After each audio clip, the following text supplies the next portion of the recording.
Manish office से थका हारा घर आया तो देखा उसकी 1 साल की बेटी लवी बाहर बरामदे में मिट्टी में सनी हुई खेल रही थी। वही अभी तक तो घर में अंधेरा हो रखा है। सोचा शायद लाइट नहीं होगी, पर आस पड़ोस में तो लाइट जल रही थी। फिर किसी ने अभी तक घर की लाइट चालू क्यों नहीं की, जबकि घर में अम्मा पत्नी मीनल मौजूद थे। मेन गेट खोलकर अंदर बरामदे में आया और सबसे पहले अपना बैग एक तरफ रखकर लवी को अपने रुमाल से थोड़ा बहुत पोंछकर साफ किया। मन ही मन सोचने लगा कि 1 साल की बच्ची अकेली बरामदे में क्या कर रही है, जबकि रोज तो अम्मा इस समय उसके पास होती है। कुछ गलत की आशंका हुई तो लवी को गोद में उठाकर अंदर घर में आया और सबसे पहले बाहर वाले कमरे की लाइट जलाई। सामने का नजारा देखकर वो बिल्कुल हैरान हो गया। पूरा कमरा बिखरा पड़ा था। यहाँ वहां बिस्किट के टुकड़े गिरे पड़े थे और सोफे के पास ही अम्मा जमीन पर बेसुध पड़ी हुई थी। अम्मा को इस हालत में देखकर उसने मीनल को जोर जोर से आवाज लगाई, मीनल मीनल, कहाँ हो तुम? जल्दी आओ, देखो अम्मा को कुछ हो गया है। लेकिन मीनल का कोई जवाब नहीं आया। आखिर लवी को फटाफट जमीन पर बिठाकर अम्मा को उठाने की कोशिश की और सोफे पर लेटा दिया। भागा भागा रसोई में गया और पानी का गिलास ले आया। कुछ छींटे अम्मा के चेहरे पर डाले। तब जाकर अम्मा को थोड़ा बहुत होश आया और उसने अम्मा को पीने के लिए पानी दिया। जब अम्मा को थोड़ा बहुत होश आया तो मनीष बोला, क्या हुआ अम्मा? मीनल कहाँ है? पड़ोस में गई है क्या, या मंदिर गई हुई है?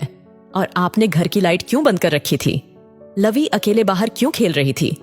मनीष एक के बाद एक सवाल पर सवाल किए जा रहा था। अचानक अम्मा रोने लगी। अम्मा को रोते देखकर मनीष का दिल बैठा जा रहा था। क्या हुआ अम्मा, बताओ तो सही, क्यों रोए जा रही हो? अम्मा रोते रोते ही बोली, वो बहू, क्या हुआ मीनल को? मनीष परेशान होता हुआ बीच में ही बोल उठा, बहू घर छोड़कर चली गई। मैंने उसे खूब रोकने की कोशिश की, पर वो रुकी ही नहीं। मुझसे कह रही थी कि मुझे नहीं रहना आप लोगों के साथ, यहां मेरा कोई भविष्य नहीं है। मैंने उसके पैर तक पड़े बेटा, पर वो मुझे धक्का देकर चली गई। फिर पता नहीं क्या हुआ, आंखों के सामने अंधेरा छा गया और अब तेरे आने पर ही आंख खुली है। अम्मा की बात सुनकर एक हारे हुए खिलाड़ी की तरह मनीष चुपचाप जमीन पर ही बैठ गया। फिर आंखों में आंसू भर धीरे से बुदबुदाया, उसे मेरा ना सही, पर लवी का भी ख्याल नहीं रहा। कोई माँ अपनी बेटी को कैसे छोड़कर जा सकती है? अपनी बेटे को इस तरह हारा हुआ देखकर अम्मा का कलेजा मुंह को हो आया। अपने आंसू पोंछते हुए उसके कंधे पर हाथ रखकर बोली, उसने कहा कि उसे लवी की कोई जिम्मेदारी नहीं चाहिए। वो अपनी जिंदगी आजाद होकर जीना चाहती है। आपकी पोती है, आप ही संभालो, मुझे इससे कोई लेना देना नहीं। बोलते बोलते अम्मा दोबारा रोने लगी। दोनों माँ बेटे एक दूसरे के आंसू पोंछने लगे। अब वो दोनों क्यों रो रहे हैं, ये भला नन्ही लवी क्या पहचाने? बस रो रहे हैं ये देखकर वो भी रो पड़ी। मनीष और मीनल की शादी 3 साल पहले ही तो हुई थी। तब तो सब कुछ ठीक था, अच्छा खासा बिजनेस था। मनीष और उसके पापा दोनों मिलकर बिजनेस बहुत अच्छे से संभाल रहे थे। पैसा भी बहुत था, कोई कमी नहीं थी। संपन्नता के बावजूद भी मनीष के मम्मी पापा जमीन से जुड़े हुए थे। काफी सादी जिंदगी जीते थे। मीनल एक मध्यम वर्गीय परिवार से थी। मीनल की शादी मनीष के साथ उसकी बुआ ने करवाई थी। घर में नौकर चाकर काम करते थे, इसीलिए घर में करने के लिए ज्यादा कुछ नहीं होता था। इसीलिए अम्मा जी ने उसे अपनी पढ़ाई पूरी करने के लिए कहा।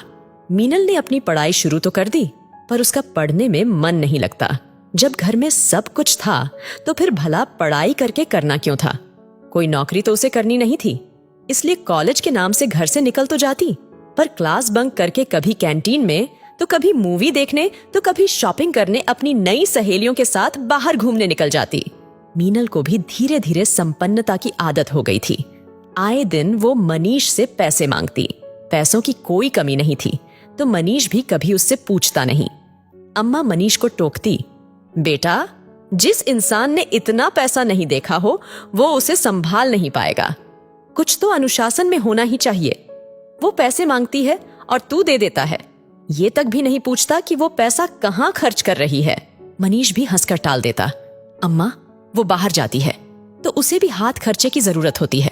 बेटा, हाथ खर्चे में और फिजूल खर्चे में फर्क होता है, जो तू समझ नहीं रहा।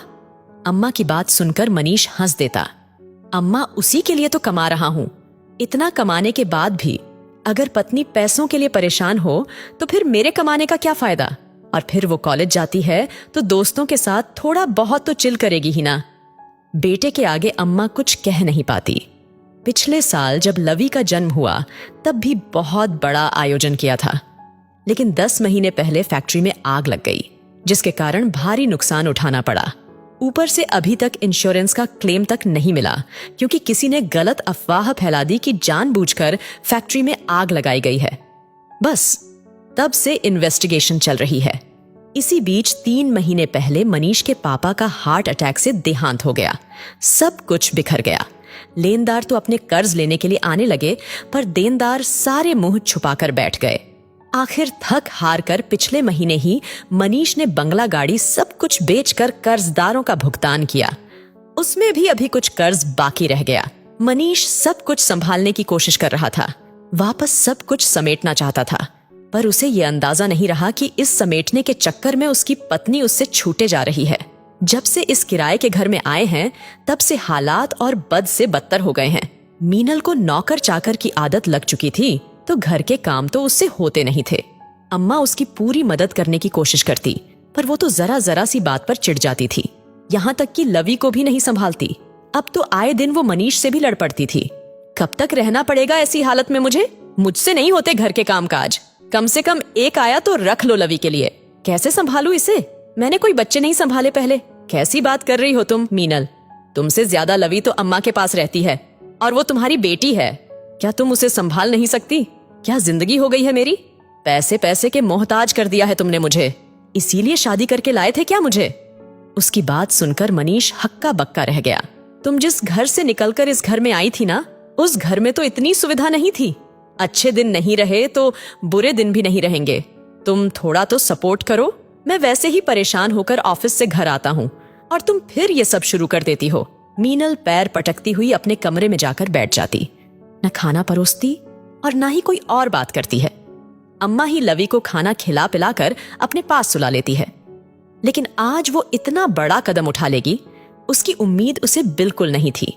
आज वो मनीष का घर छोड़कर हमेशा के लिए दहलीज लांग कर चली गई।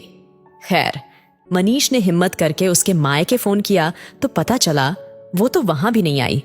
उसकी कुछ सहेलियों से पूछा तो पता चला कि कोई तरुण नाम का लड़का है, वो उसके साथ गई है। ये सुनते तो मनीष मीनल के पापा तक बिल्कुल ही शांत हो गए। आखिर बेटी की ऐसी करतूत से उन्हें भी बहुत धक्का लगा था। उन्हें मीनल के ऐसे कदम की बिल्कुल उम्मीद नहीं थी। पैसों की ऐसी क्या चादर ओढ़ी उनकी बेटी ने जो परिवार को परिवार ही नहीं समझा। यहां तक कि 1 साल की बेटी को छोड़कर चली गई। पर जिंदगी कहीं रुकती है क्या? इधर अम्मा लवी और घर दोनों को संभालती और उधर मनीष वापस सब कुछ समेटने की कोशिश करने लगा। बस उस पर एक धुन सवार हो चुकी थी कि उसे पैसा कमाना है। आखिर उसकी मेहनत रंग लाई। 2 महीने बाद जाकर फैक्ट्री का केस मनीष जीत ही गया और इंश्योरेंस क्लेम पास हो गया। क्लेम का जो पैसा आया उसमें से सबसे पहले जो थोड़े बहुत कर्जदार थे उनका कर्जा चुका दिया। बाकी बचे पैसों में से एक फ्लैट खरीदा और वहां शिफ्ट हो गए और बाकी के पैसों से नया काम धंधा शुरू किया। बिजनेस का अच्छा खासा नॉलेज और मार्केट पर पकड़ होने के कारण मनीष का ये काम भी चल निकला। धीरे धीरे वो तरक्की कर ही रहा था कि एक दिन अचानक मीनल लौट कर आ गई। उसे अचानक देखकर मनीष हैरान रह गया। आखिर 6 महीने बाद ही लौट कर आने का अब क्या तुक था। मीनल अब उससे माफी मांगते हुए दोबारा उसकी जिंदगी में अपनी जगह चाहती थी, लेकिन मनीष ने उसे अपनाने से इनकार कर दिया। इस पर मीनल ने अपने माता पिता को मनीष के घर ही बुला लिया। वो लोग घर आए भी, पर उन्होंने साथ मनीष का ही दिया। पर मैं अब जाऊंगी कहाँ? मेरे पास तो कुछ भी नहीं है। तरुण ने भी मुझे साथ रखने से इनकार कर दिया और फिर मैं लवी की माँ हूँ, उस पर मेरा हक है। मीनल अचानक लवी पर हक जताते हुए बोली। लेकिन लवी तो अपने आप उससे छुड़ाने की कोशिश करने लगी। भला 1.5 साल के बच्ची उसे कैसे पहचानेगी? अपने आप को छुड़ाने की नाकाम कोशिश करती हुई लगी रोने लगी। यह देखकर मनीष बोला, तुम और लवी की माँ? माफ करना, तुम्हें तो पता ही नहीं है बच्चे कैसे पाले जाते हैं। वो बच्ची तक खुद को तुमसे छुड़ा रही है। कभी गोद में प्यार से लिया भी था उसे? जिस रास्ते आई उसी रास्ते से चली जाओ। तुम्हारा इस घर पर अब कोई हक नहीं है और ना ही हमारी जिंदगी में तुम्हारा कोई लेना देना। मीनल ने बड़ी उम्मीद के साथ अपने पापा मम्मी की तरफ देखा, लेकिन इस बार उसके पापा बोले, हमसे कोई उम्मीद मत करना, ये तो तुम्हें पहले सोचना चाहिए था। कोई छोटी बच्ची तो नहीं थी जो तुम्हें कोई बहका कर ले गया हो। एक बच्ची की माँ थी तुम। अरे परिवार ना सही, अपनी बच्ची को देखकर भी तुम्हारा दिल नहीं पसीजा था कि कैसे उसे छोड़कर जा रही हूं मैं। आखिर जब किसी ने साथ नहीं दिया तो मीनल को वहां से चुपचाप जाना पड़ा। कुछ दिनों बाद ही उसका और मनीष का तलाक भी हो गया। मीनल जहां कोई छोटी मोटी नौकरी करके अपना गुजारा जैसे तैसे करती है, वही मनीष अब अपनी अम्मा और अपनी बेटी के साथ खुश है।